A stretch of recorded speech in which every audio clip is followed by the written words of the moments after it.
Iran America வார் இது 2 கண்ட்ரிகளுக்குள்ள இடையில நடக்கிற சண்டை அப்படின்னு சொல்லி நினைச்சிருப்பீங்க. ஆனா இந்த வார் நிறைய பிசினஸ் மேனுக்குள்ள நடந்த சண்டை.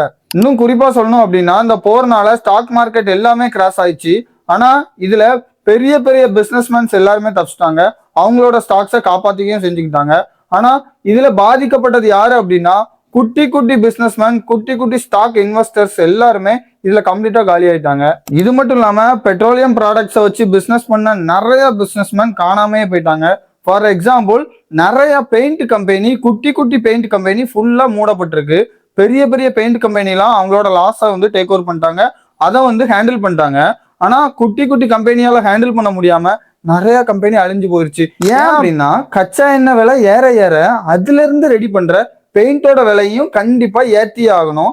ஸோ அந்த மாதிரி தான் சின்ன சின்ன கம்பெனிஸ் பெயிண்டோட விலையெல்லாம் ஏத்துனாங்க.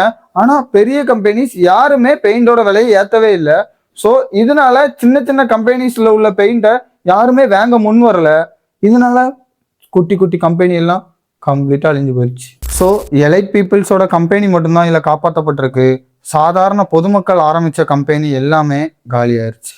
அப்போ இதுக்கு பின்னாடி அந்த டீப் ஸ்டேட் இருக்காங்களா இல்லையா?